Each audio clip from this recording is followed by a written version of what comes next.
नमस्कार, स्वागत है आपका वी टाइम न्यूज पर और आपके साथ मैं हूं पहली चौहान। बढ़ते हैं खबरों की ओर। अमेजॉन फ्रेंचाइजी के लिए सचिन के गुजरात ग्रामीण बैंक में दिन दहाड़े लूटने वाला आरोपी गिरफ्तार। गुजरात के सचिन क्षेत्र स्थित गुजरात ग्रामीण बैंक में 2 दिन पहले हुई 3,75,000 रुपए की लूट की गुत्थी सुलझ गई है। आरोपी ने पिस्तौल की नोक पर लूट की थी। मकसद था अमेजॉन प्राइम की डिलीवरी फ्रेंचाइजी लेना, जिसके लिए 10-12 लाख रुपए की जरूरत थी। सपना था हर महीने 80-90 लाख कमाने का, लेकिन हकीकत में पहुंच गया जेल के सलाखों के पीछे। पुलिस ने आरोपी को धर दबोचा और मामले की जांच जारी है।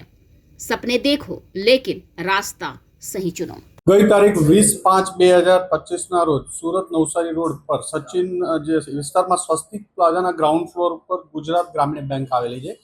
આમાં સવારના ટાઈમે બે મહિલા કર્મચારી હાજર હતા, ત્યારે એક કિસમ પિસ્તલ જેવું હથિયાર બતાવી અને બેંકમાંથી 3,76,000ની લૂંટ કરી અને બંને મહિલા કર્મચારી અને ત્રીજા જે ડેલી વેજીસ ઉપર એક માણસ હતો, ત્રણેયને બંદી બનાવી રૂમમાં પૂરી અને જતા રહ્યા છે. આ બનાવની ગંભીરતા જોઈ વેપન સાથે લૂંટનો બનાવ બનેલો હોય, બેંકમાં બનેલો હોય, લોકલ પોલીસ સ્ટેશન અને ક્રાઇમ બ્રાન્ચની તમામ ટીમો પ્રયત્ન કરતી હતી.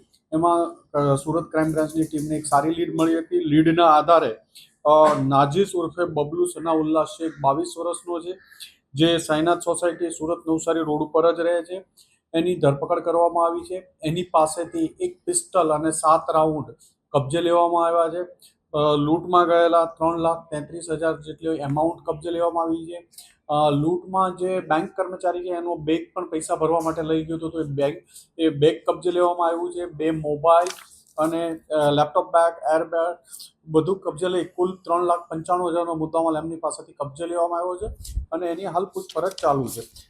આરોપીને એમેઝોન પ્રાઇમમાં ફ્રેન્ચાઇઝી લેવી હોય કે ડિલિવરી માટેની, પાર્સલ ડિલિવરી માટેની, એટલે 10-12 લાખ રૂપિયાની જરૂર હતી અને એ સચિન વિસ્તારમાં જ રહેતો હોય એટલે એના બેંક ટાર્ગેટમાં હતી અને ત્યાં મહિલા કર્મચારી છે એ પણ એના ધ્યાનમાં હતું, એટલે વહેલી સવારે લૂંટ કરવાના ઈરાદે ઘૂસી ગયો હતો ત્યાં.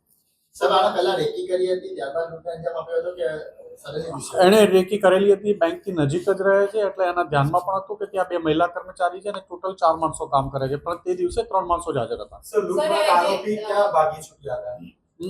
લૂંટ બાદ એ પોતાના ઘરેથી પૈસા લઈ થેલો લઈ અને ભાગેલો હતો. થેલો લઈને સુરતના અલગ અલગ જગ્યા ઉપર ફરતો હતો અને વેડ રોડ પાસેથી ક્રાઇમ બ્રાન્ચની ટીમને મળી. પિસ્તલ એ મુંગેર, આરોપી ઓરિજિનલ ચંપારણ ડિસ્ટ્રિક્ટ બિહારનો રહેવાસી છે અને ત્યાં મુંગેર ડિસ્ટ્રિક્ટમાંથી આ 1 માસ પહેલા લૂંટ કરવા માટે એક દીપક નામના માણસ પાસેથી પિસ્તલ અને 7 રાઉન્ડ લઈ આવેલો હતો.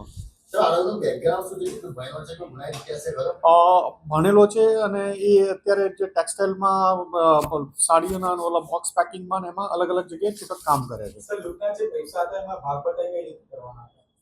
એક જ આરોપી છે, એની પાસેથી 3,33,000 મળી આવ્યા છે. હા,